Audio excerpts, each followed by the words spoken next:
Bonjour à vous, bienvenue. Aujourd'hui on va parler bécane. Je suis avec Marc et Kylian. Voilà, je m'appelle Axel, on a à peu près la vingtaine d'années. Aujourd'hui on va vous parler du monde de la moto, des questions un peu bêtes que je pourrais leur poser. Et voilà, je vous laisse vous présenter les gars, quel est votre parcours? Je commence par toi Marc. Bah écoute, du coup moi c'est Marc, j'ai la vingtaine, je fais de la moto depuis quelques années, je suis amateur de sportive, j'ai aussi conduit des roadsters on va dire classiques, et puis voilà, on va dire que j'ai une pratique sur le bitume de la moto, c'est-à-dire que je connais que la route et les circuits, j'ai jamais fait de tout-terrain ou de trucs comme ça quoi. Moi c'est D'accord. pas de boue. Ok, super, bon bah merci à toi. On va parler un petit peu de toi Kylian. Je te laisse te présenter, quel est ton parcours dans la moto et voilà. Bonjour à tous, déjà merci de m'accueillir, Axel, Merci à toi. merci beaucoup pour cet événement. Moi je m'appelle Kylian, du coup j'ai 25 ans. Je fais de la moto depuis mes 18 ans, j'ai percé permis moto et voiture en même temps. J'ai eu dans ma vie deux motos et demie on va dire ça comme ça. Et moi personnellement je roule qu'en Ducati, donc plus moto, roadster sportif et un peu d'hypermotard. Et moi, après, je pratique un petit peu de tout, VTT, de la boue, ça me gêne pas, du quad, du cross. Je suis un peu polyvalent, un peu le couteau suisse. Tout ce qui est fun quoi. Exactement. D'accord, ok. Bon bah super, alors tu nous as ramené une petite bête juste ici. Ouais, Je te ouais. laisse nous parler un petit peu d'elle. Alors du coup, bah, c'est une... bon, vous aurez un petit peu les plans, hein. Du coup, c'est une Ducati 749 de 2005. Donc c'est la petite sœur de la 999. Elle-même évolution de la 916, 96 et 98. Donc c'est la version, on va dire, un peu miniature. C'est une moto qui se différencie par rapport aux autres super sports sur le fait qu'elle a un bicylindre en L, un peu plus de cylindrée aussi. C'est une moto qui a quand même une certaine exclusivité parce qu'on en voit assez peu. Les gens trouvaient ça relativement moche à l'époque, mais maintenant avec ce look futuriste de l'époque, pardon, ça fait plutôt néo-rétro. Et puis, je sais pas, je peux pas dire grand chose dessus à part que bah, c'est bien fini, que c'est joli, que ça fait un beau bruit, et puis que quand on roule avec, on ressent des sensations sympas quoi. D'accord. Pour un petit peu les gens qui se poseraient la question, on est sur une moto qui vaut à peu près combien à l'achat d'occasion? Alors, bah, du coup, comme c'est une moto de 2005, forcément, c'est que de l'occasion, il n'y a rien en concession de neuf. Ça va coûter entre 4 000 € pour les versions qui sont uniquement piste. Et pour les versions route, on peut être sur du ouais, entre 5 et 7 000. Et pour les versions 749R, on peut vraiment monter à des gros prix, D'accord. 15 000 balles, des trucs comme ça quoi. Donc finalement, pas vraiment une moto que tu pourrais conseiller à quelqu'un qui débute dans le monde du deux roues finalement. Non, certainement pas pour commencer, même pas forcément pour des raisons économiques, mais et D'accord. puis ouais, ça peut coûter quand même. Une moto finalement un petit peu compliquée pour un débutant finalement. Ouais, plus pour on va dire un niveau intermédiaire, même si ça veut tout et rien dire. D'accord. Mais ouais, pas se faire ses premières expériences dessus. Ouais. D'accord, ok. Je sais que toi aussi, Kylian, tu as une Ducati. Je te laisse un petit peu nous parler d'elle. Qu'est-ce que tu pourrais nous dire dessus? Alors moi personnellement, moi j'ai eu deux Ducati, D'accord. juste après mon permis. J'ai acheté un Hypermotard 796, très bonne moto. D'accord. C'est parfait pour faire le guignol sur la route. Je le conseille pas forcément, mais Il faut voilà, dire quand même que ça existe. c'est très sympa pour faire un peu tout et n'importe quoi. Après, c'est une très bonne moto aussi pour apprendre. Franchement, là-dessus, il n'y a pas de souci. C'est pas une moto avec laquelle on peut faire des vitesses max, des choses comme ça, mais D'accord. en termes d'agilité, de polyvalence, C'est là-dessus, intéressant. franchement, c'est super intéressant. Après, bon, moi, j'ai eu un accident avec celle-ci, donc celle-ci elle a fini à la poubelle, à la benne. On a dégagé vite ça du plan. Et puis par la suite, moi j'ai eu un Street Fighter 848 de 2012. Pareil, superbe moto, superbe machine. Le souci, c'est que moi, avec mes problèmes de santé, j'ai revendu cette moto-là parce que ça rentrait plus dans mes cordes. D'accord. Et j'ai besoin de chercher quelque chose d'un peu plus soft. C'est quand même des motos qui sont très hargneuses. Le bicylindre fait que on a quelque chose de très boucleux et qui peut voilà, être vite dangereux, mais avec de la bonne maîtrise et une bonne conduite, etc., on peut quand même s'en sortir facilement. D'accord, Ouais, ok. je me permets de rebondir sur Bien sûr. la 848 parce que bah, j'ai pu la conduire. C'est une moto qui est quand même très très vive. L'air de rien, il y a quand même 130-140 chevaux. D'accord, ok, oui, quand même, ça fait un peu. Ouais. Ouais, il y a genre 9 mètres kg de coupe. Donc en newton, ça fait 90 newtons si je dis pas de conneries. Et c'est une moto qui est quand même l'air de rien très vive, qui en a dans le ventre. Et c'est pas une moto qui est quand même simple à gérer. On est sur un roadster, mais on est quand même sur l'avant parce que Ducati. D'accord, ça une va un peu position avec- quand même. Ouais. Ouais, et ouais, non, clairement, c'est pas une moto qui est D'accord. simple tous les jours. Ça peut être un peu. Enfin, le côté fun que peut apporter la nervosité et la vivacité peut être chiant si on veut juste se balader et D'accord, ok. profiter, quoi. Alors je rebondis sur ça, je vois que tu nous as ramené donc des petites vestes, d'ailleurs qui je suis sponsorisé d'ailleurs. On a des petits Ouais, les équipements. clubs, hein, c'est interdit, voilà, mais on continue. Hein.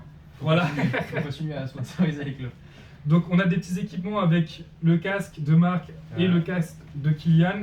Je te laisse commencer Marc, qu'est-ce que tu pourrais nous dire un Ouais. petit peu sur lui? Ouais, mon cas, c'est un RFA 12, donc de chez HJC. Avant, j'avais un RFA 70 comme Kylian. D'accord. Et moi, c'est un peu la marque de casque dans laquelle je me retrouve le mieux, on va dire, en termes de tenue, parce que j'ai, on va dire, une forme de tête un peu particulière. Du coup, je suis obligé d'aller prendre les casques chez les Asiatiques, parce qu'ils taillent plus serré. Après, en termes d'équipement, là, je suis pas exemplaire. J'ai ramené la veste parce que c'était joli. Mais sinon, moi, je suis soit comme les Allemands en full cuir, j'utilise ma combi de piste, en fait, en full cuir, ou alors j'ai au minimum les bottes, un jean, une veste en cuir qui va être coquée, c'est pas le cas là, mais dorsale, pareil, casque intégral, et pour moi des gants pistes, parce que je trouve que ça coûte pas tellement plus cher que des gants classiques, et ça protège D'accord. du mieux possible, quoi. Ok. Et toi Kylian, je te laisse présenter ton objet juste ici. Alors, du coup, moi je suis sur un petit RFA 70 parce que, comme évoqué juste avant, moi j'avais un Street Fighter 848. Le street, en fait, c'est, on va dire, le roadster sportif. Donc, c'est pas une sportive, mais c'est pas un roadster. Donc, en termes de position et de prise au vent, avec un casque piste, en fait, c'est un peu en enfer en termes de vent. On est un peu vite dépassé par la chose. Avec celui-ci, en fait, on trouve vraiment un bon compromis. C'est un très bon casque, franchement, je le conseille. Et moi, je suis un peu pareil que Marc. J'ai besoin d'aller chez AJC, c'est cette marque-là qui me correspond. Et nulle autre. Et franchement, c'est vraiment un casque au top. On est sur un budget à combien pour un casque comme ça? Alors, tout dépend l'année, le coloris, etc. Mais Le coloris, ça joue.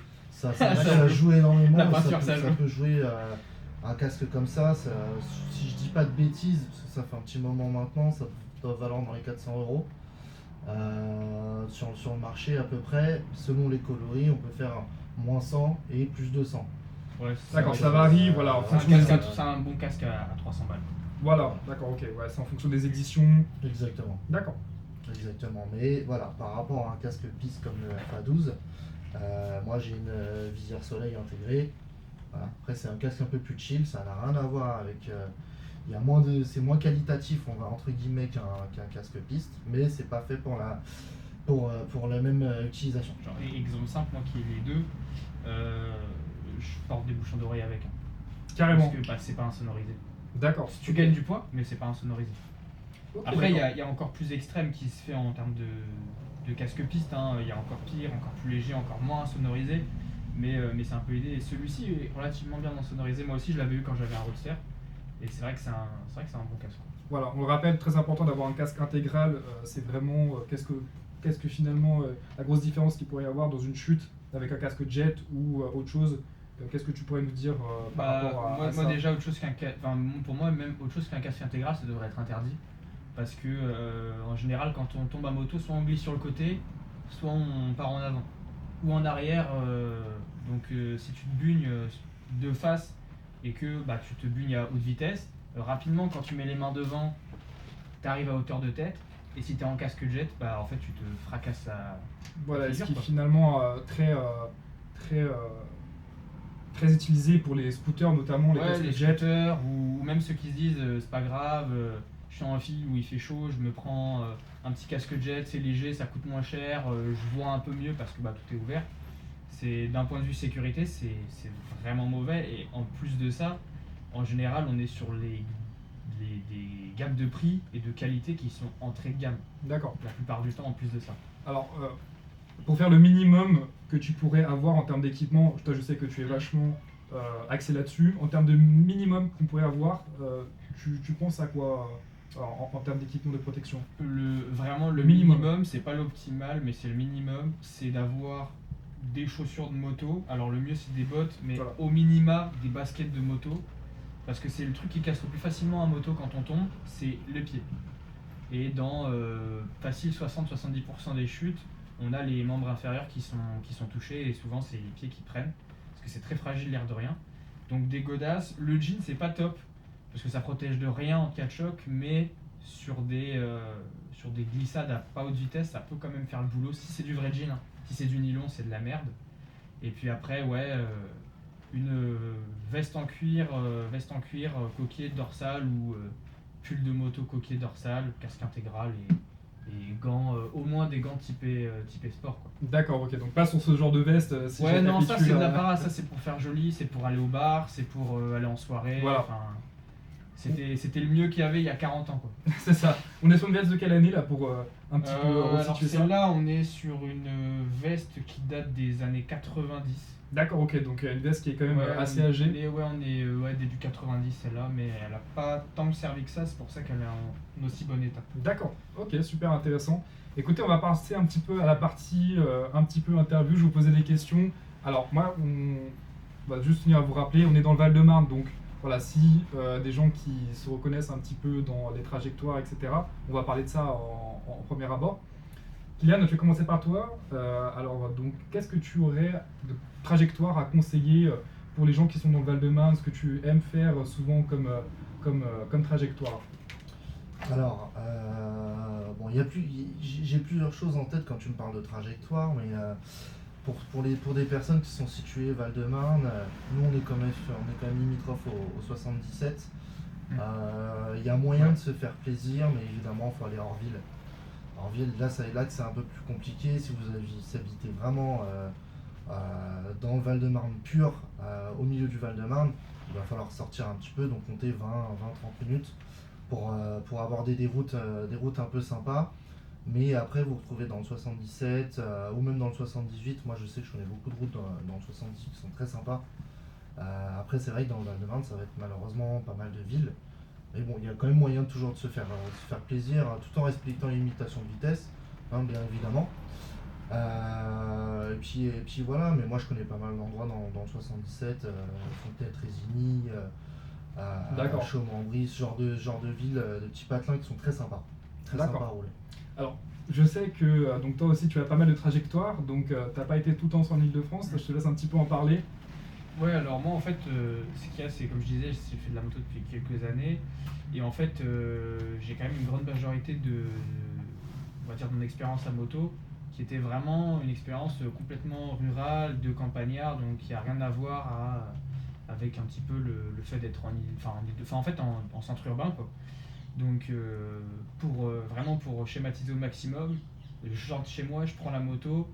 Si je veux que ça soit de l'ultra fun, c'est de l'ultra fun. Si je veux juste faire mon trajet, je fais mon trajet. Donc ça déjà, ça change beaucoup de choses. C'est que j'avais pas besoin de faire des trajets immenses pour aller sur des routes sympas où il va pas y avoir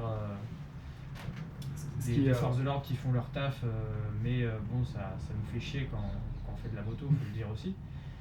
Donc voilà, et puis après, maintenant que je suis plus du coup vers la région parisienne, vers le 94, c'est vrai que les sorties, les arsouilles sur route, les trucs comme ça, c'est quand même moins fréquent parce qu'il y a plus de présence policière, il y a moins de routes sympas aussi, et puis il y a aussi plus de circulation, et c'est aussi bien dangereux quand on fait le con que pour les gens quand on fait les cons, parce que D'accord. c'est vrai que quand on est en campagne, pour tous ceux qui habitent en campagne, quand vous partez rouler, il n'y a personne sur la route, de temps en temps il y a une bagnole, et puis c'est tout, quoi. Donc, mais là c'est différent, même sur les routes de campagne, on va quand même plus avoir de voitures, et bah, c'est un truc qu'il faut faire attention, hein. Les gens ils demandent rien, donc il n'y a pas de raison de faire attention, quoi.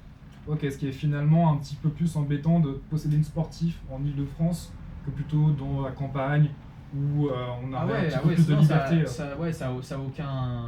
Bah, même sur la route, de manière générale, ça a presque aucun sens d'avoir une sportive. Mais voilà, c'est parce qu'on aime la position, on aime le fait d'avoir ce qui se fait de mieux aussi sur une moto. Parce que les gens voient, entre guillemets, la puissance du moteur, les performances, mais il y a tout le reste, il y a les châssis, il y a les parties cycles, il y a la tenue de route, tout ça, c'est le freinage. Tout ça, souvent, c'est le mieux que la marque fait à une année. Tout est mis sur la sportive, quoi. Donc il y a ça, et puis après, voilà, ça dépend de l'usage. Moi, je fais aussi de la piste. Donc ça me dérange pas, on va dire, de des fois devoir me coltiner les inconvénients de la sportive, même si j'ai du mal à les voir de manière honnête, on va dire. Ça me dérange pas spécialement, mais parce que je fais pas que de la route, quoi. D'accord, ok.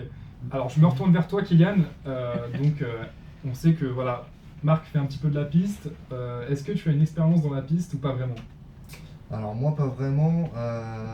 Pour le coup, comparé à Marc, moi comme je disais, j'ai pas mal fait la British étant un peu plus jeune. Voilà, ça m'a coûté, on va dire, une belle chute entre guillemets. Mais je suis pas adepte de ça. Après, je respecte les personnes qui en font et j'admire aussi parce que je trouve ça beau. Mais c'est voilà, j'ai jamais essayé réellement et je pourrais pas dire si ça me correspond ou D'accord. non. Après, peut-être un jour, peut-être que ça me viendra. Pour l'instant, c'est pas dans mes objectifs D'accord. principaux. Ok, d'accord. Voilà. Et est-ce que finalement ça peut t'aider, toi, Marc, à un petit peu mieux prendre en main la moto, se faire la main sur le deux roues, ou pas vraiment tant que ça, c'est juste du loisir, du fun à chercher dans la Bon, il y a un peu un mélange de tout. Moi, déjà, quand je me suis mis à faire de la moto, entre guillemets, je voulais pas faire de la moto, entre guillemets, lambda. J'avais tout de suite dans l'idée de un jour faire de la piste. D'accord. Parce que c'était un truc qui m'intéressait, qui m'attrayait. Moi, depuis que je suis gamin, bah, en vrai, je regarde les grands prix moto, donc c'est un peu enfin, la piste, c'est un truc que je vois depuis longtemps, on va dire, donc c'est un truc qui m'intéressait fatalement. J'imagine. Et moi, j'ai commencé la piste avec les roadsters que j'ai eu. Et donc, du coup, je sais que le truc qui m'a marqué la première fois la première session de circuit que j'ai fait et où je suis ressorti, c'est de me dire, ah ouais, en fait, ma moto, elle freine. Et en fait, j'avais peur quand je freinais. Et en fait, je devais peut-être freiner à, je sais pas, 40-50%. Et là, je commence à découvrir en fait ce que la moto elle peut faire quand D'accord. j'appuie sur le frein à 80-90% sur une bécane qui a genre 25 ans. On le rappelle, toi tu as eu une 98, c'est ça, Et ouais, Phaser, pardon. Ouais, j'ai eu un phaser de 98 avec alors que comme je voulais faire de la piste, que j'y suis allé, etc., que j'ai pas mal modifié, on va dire. Pas grand chose à voir avec le phaser, on va dire, que tout le monde a. Mais du coup, ouais, c'est un des trucs qui m'avait marqué. Et sur la route derrière, bah, je me sentais beaucoup plus confiant parce que je savais ce que ma moto elle pouvait faire en cas d'urgence. Et j'avais tout de suite retransporté à d'autres épisodes où j'avais dû faire un freinage d'urgence et où j'ai réalisé qu'en fait je faisais pas un freinage d'urgence. Je freinais pas en fait fort, on va dire. Finalement, en fait, tu as appris plus à connaître ta moto. Ah ouais, t'apprends à Grâce à connaître la ta piste. moto et puis surtout tu casses un peu, en fait tu casses les repères de là je suis en train de trop freiner, là je suis en train de trop accélérer. Et autant pour l'accélération, bon, normalement ça c'est pas censé te servir à grand chose sur la route, autant pour le freinage ça peut vraiment être un truc intéressant à transposer après sur la route. D'accord. Parce que du coup bah, tu sais, si tu sais freiner très très fort à 200, tu sais le faire à 50. Voilà, c'est ça. D'accord. Donc ça amène un plus sécurité l'air de rien. D'accord. Alors là, on a parlé un petit peu des motos que vous avez. On va enchaîner sur une question un petit peu fatidique, intéressante. Si vous ayez un budget illimité, voilà, le permis qui va avec, sur quelle moto vous partirez? Je laisse commencer, Kylian. Alors c'est une question un peu difficile parce que c'est vrai que moi j'ai plein de rêves à la fois. Comme tout le monde finalement. C'est vrai, c'est un peu comme tout le monde. Mais à l'heure actuelle, en fait, je suis pas bien compliqué en soi, tout en restant chez Ducati. C'est vrai que si j'avais vraiment budget illimité, je me ferais un beau Javel personnalisé à mes couleurs, etc. etc. D'accord. Mais en dehors de ça, On met une petite photo, hein, voilà, pour les gens qui ne voient pas trop ce que c'est. Voilà, c'est quand même une belle machine. ah oui, Et, complètement. C'est vrai que moi, c'est une moto que je regarde depuis que j'ai le permis moto en soi. après voilà, ça reste on va dire un gros roadster custom, on va dire, on va appeler ça comme ça. Très sympa, très puissant, etc. Après, en dehors de Ducati, il y a des motos que j'aime beaucoup aussi, sans parler de prix forcément onéreux ou quoi que ce soit. Je vois les CB Milliards d'aujourd'hui, c'est une moto que j'aime beaucoup. Un GSX-R, ce genre de bécane là, moi j'adore. Mais voilà, c'est pas forcément fait pour tout le monde ou quoi que ce soit. D'accord. Et comme je suis amoureux de la marque Ducati, je pense rester. En termes d'époque, on est dans une bonne époque pour toi chez Ducati, où ils ont fait mieux dans le passé. Qu'est-ce que tu pourrais nous dire de ça? La je vais question avoir- piège. Je vais avoir La les question avocats de piège. chez Ducati qui vont C'est ça. toquer à ma Ouais. porte là. Alors pour moi, ils sont plus du tout à la page en fait. Sur certaines motos en tout cas, je vois pour tout ce qui est la gamme Monster, les Javel d'aujourd'hui.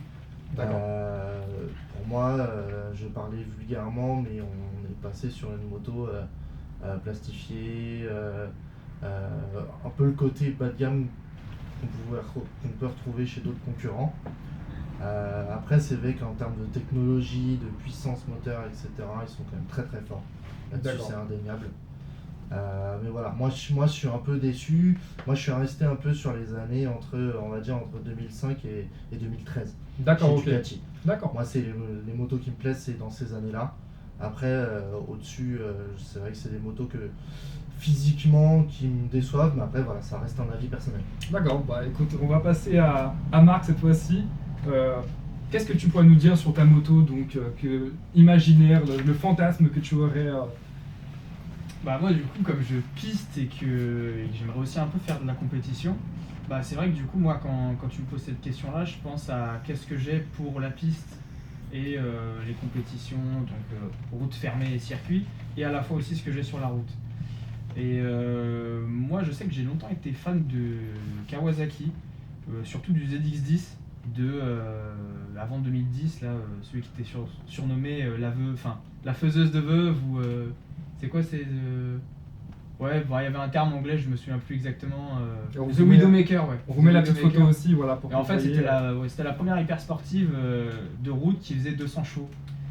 Et c'était une moto qui, en plus de ces performances-là, était pas très très lourde, on va dire, par rapport à la concurrence, et qui était réputée sauvage, et tout ça, ça donnait une certaine aura. Moi, quand j'étais petit, je trouvais que c'était un truc de dingue, et D'accord. je demandais à mon père, pourquoi est-ce que t'achètes pas ça, quoi? Regarde, elle fait 200 chevaux et tout, c'est un truc de ouf. En plus, tous les essayeurs moto et tout, du monde, ils disent que c'est un truc de dingue, c'est violent et tout. Et enfin bref, ça mise à part. Moi, je pense que sur la route, je garderais quand même une sportive. D'accord, ok. Parce que c'est un type de moto pour l'instant qui me botte. Et que même si je peux comprendre que ça peut être plus raisonnable d'avoir un roadster parce que la position, la puissance, les vitesses que tu prends, etc. sont quand même revues à la baisse en comparaison à cylindrée égale, on va dire. Mais je pense que pour la route, je pense que je garderais une Ducati. D'accord, ok. Parce que le côté bicylindre fait que tu peux t'en servir à mi-régime, t'es pas obligé de taper dans les tours pour... Je me permets de rebondir sur ce que tu viens de dire pour la Ouais. Ducati. Pour toi, on est aussi sur une époque intéressante ou pas? Tu es sur le même avis Bah, de Kylian ou pas forcément? Moi je sais que c'est vrai que Ducati font quand même en termes de performance, ils poussent le cran extrêmement loin. Là on tourne à une époque où la dernière V4 est sortie, la 2025. Quand on voit les avancées technologiques qu'il y a dessus, les performances que ça sort, c'est un truc de dingue. Après, c'est vrai que c'est un côté qui est moins singulier, moins brut de décoffrage, qu'on D'accord, aimait ouais. justement chez Bugatti, avec des trucs comme les caractères moteurs et tout.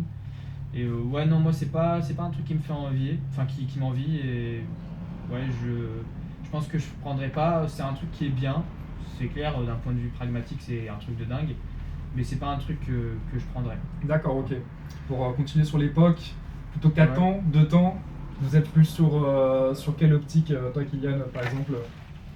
Alors c'est vrai que moi, bon, je suis pas si vieux que ça, comme je le disais, mais l'époque du deux temps, ça fait rêver, ça me fait un bruit de fou. Après c'est vrai qu'on s'est habitué, on a appris aussi sur ces machines-là.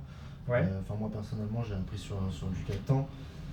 Donc moi personnellement je resterai sur du 4 ans. Après ça veut pas dire que dans un futur plus ou moins proche ou lointain, je vais pas essayer de tomber amoureux d'une machine en 2 temps. D'accord, ok. Voilà. Le 2 temps demande un peu plus d'entretien quand même, de ce que je comprends, ou pas forcément pour toi? Alors si de l'entretien, mais c'est surtout que c'est pas le même caractère moteur, c'est pas D'accord. le même bruit, c'est une machine qui est totalement, enfin à mon humble avis, hein, qui est totalement différente. Hein. D'accord. Ok. Petites anecdotes marrantes, je vais rentrer dans le vif du sujet. Vitesse max sur ligne droite, on est à combien pour toi, Kylian? 57. De 57. Je répète, de 57 après en Allemagne, parce qu'en France c'est bien sûr pas autorisé.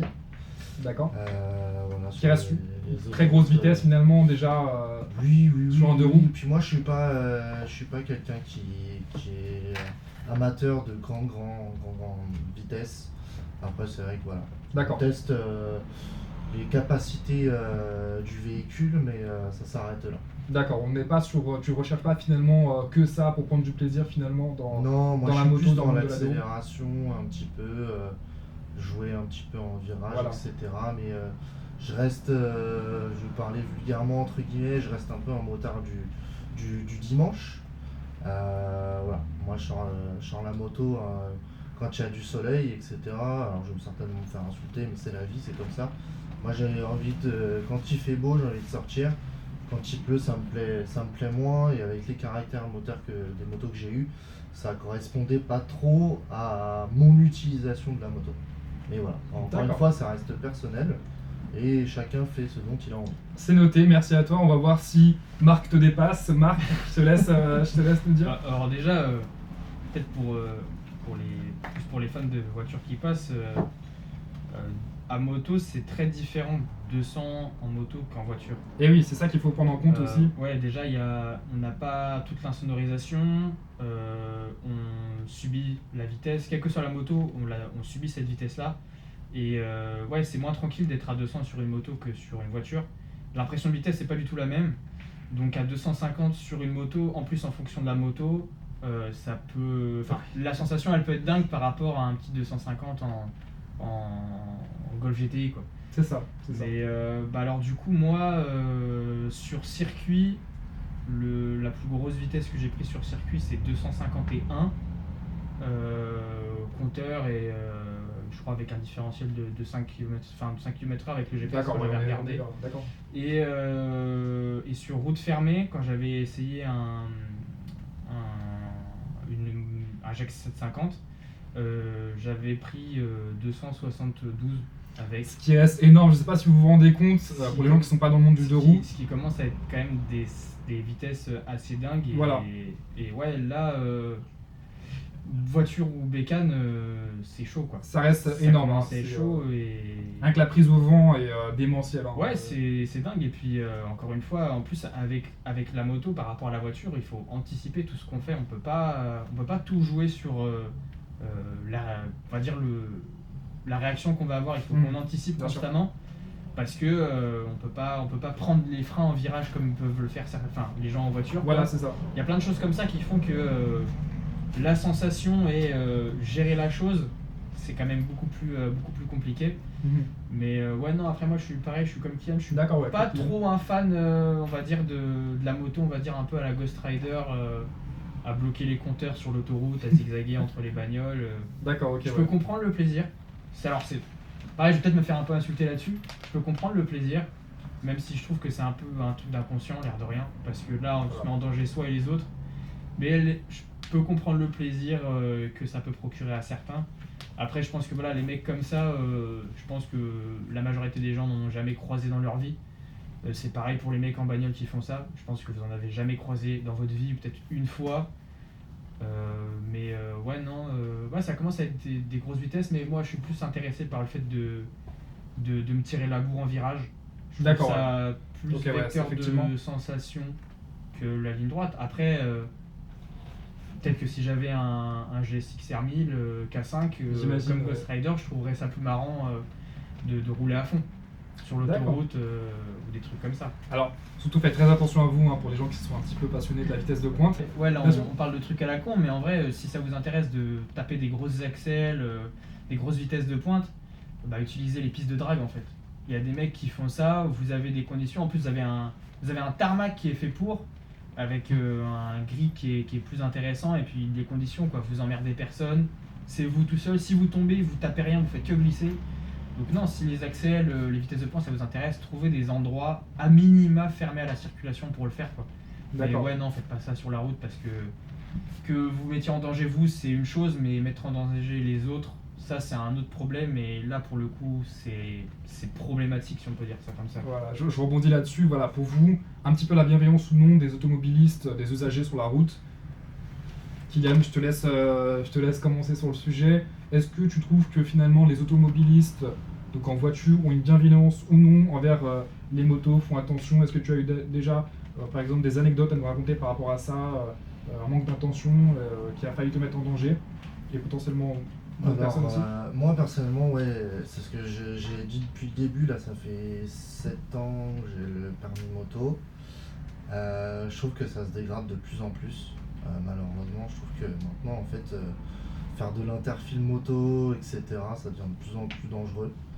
Après, voilà, c'est ce qui nous offre aussi notre liberté, donc c'est à nous de choisir si on veut se mettre en danger. Voilà, Mais c'est ça aussi. pour répondre à ta question, c'est vrai que aujourd'hui, en fait, les gens ne font plus vraiment attention, ou font vraiment de moins en moins attention, notamment en région parisienne. Là, d'autant plus qu'ils viennent d'interdire l'interfile en France. Ça va rendre des choses compliquées parce que les gens vont continuer à le pratiquer. Après, c'est vrai qu'on est quand même habitué à ça. Mhm. Donc, si on fait attention, moi je sais qu'en tant que motard, quand je prends ma voiture, j'ai toujours les yeux rivés sur les rétros. Et je sais, j'ai Louis aussi qui me permet d'entendre s'il y a un motard qui arrive ou non. Voilà. Ce qui est Après, finalement un problème avec l'électrique, une aussi, perte finalement. aussi, Voilà. tout à fait. Mais ça, que ce soit pour les 4 roues ou les 2 roues, hein, ils essayent de faire des bruitages pour les voitures, mais malgré tout, en fait, ça reste non bruyant. Et c'est vrai que c'est dangereux. Alors attention, je suis pas en train de dire qu'il faut Bien sûr. faire un fou de tube sur votre bécane, c'est pas la peine non plus. Ça, vous allez juste casser les pieds aux gens. Je suis pas très bien placé, mais c'est pas grave. Ouais, puis en vrai, même à la longue, vous allez juste perdre de l'audition. Voilà, dans votre cas. c'est clair. Perte de l'audition, et c'est pas le but, c'est pas ce que vous recherchez. Peut-être qu'à 20 ans, vous allez dire ah, c'est cool, machin, mais à 50, vous viendrez en arrière, c'est sûr et certain. D'accord. Voilà, après, moi je voulais parler d'autres choses par rapport à l'interfile et aux gens qui font attention ou non. On a de la chance d'être en France, les gens sont habitués quand même à avoir des 2 roues autour d'eux. Ouais. Je vais parler notamment du Canada là. Les gens là-bas, ils n'ont pas l'habitude de voir des 2 roues. C'est des roues qui sont super dangereuses. On n'a pas le droit faire d'interfile du tout. D'accord, ouais. Donc voilà, profitez de ça entre guillemets, mais faites vraiment attention à vous parce que les gens pour moi, sont de moins en moins conscients qu'il y a des dangers sur la route et à chaque fois, je ne vous ai pas vu. Enfin bref, voilà. D'accord, merci C'est à mon toi. avis.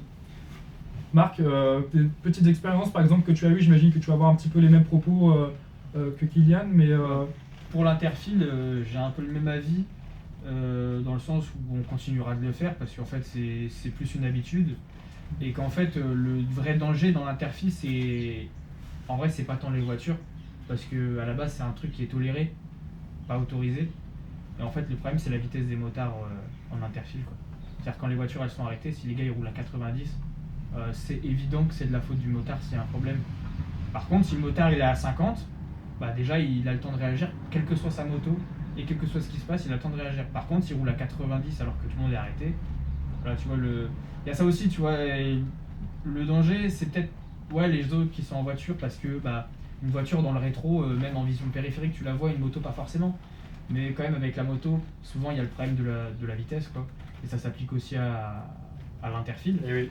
Après, moi, j'ai pas eu de soucis avec l'interfile dans la mesure où, bah, quand je suis en interfile, ça peut arriver effectivement qu'il y a des voitures qui déboîtent, mais voilà, je suis maître de mon véhicule, donc quelle que soit la vitesse, c'est à moi de faire attention, surtout que bah, les gens, moi, j'ai pas vraiment constaté de dégradation. Alors après, peut-être que j'y fais pas attention, particulièrement, c'est aussi possible. Mais moi je trouve que les voitures quand même s'écartent globalement en général. Mais je pense que c'est pas tant parce que on aime bien les motards, c'est plus parce que je pense qu'avec tous les cours en scooter, il y a beaucoup de gens qui se sont fait péter des rétros parce que ils s'écartaient pas. Et moi je le vois des fois quand je fais de l'interfield, je suis derrière des mecs en scooter, c'est appel de phare, klaxon et tout, et vas-y que ça donne un petit coup sur la vitre parce que tu t'es pas écarté assez vite. Enfin, avec des mecs qui se croient tout permis quoi. Et bien souvent c'est des gars en scooter et pas des gars en moto, mais il peut y avoir le même comportement chez des motards quoi. Mais après voilà, on fait de la moto, on sait que c'est risqué, donc oui, c'est à nous de nous risqué à prendre. équiper, c'est à nous de faire attention, encore une fois c'est à nous d'anticiper. Et c'est ce qu'on nous apprend au permis, peut-être pas de la bonne manière, mais en tout cas c'est ce qu'on nous dit souvent, c'est justement d'anticiper. Et puis même de manière générale, tout ce qu'on fait à moto, on anticipe, on réfléchit avant de le faire. D'accord. J'aurais une petite question un petit peu intéressante voilà, pour des gens un petit peu expérimentés déjà comme vous.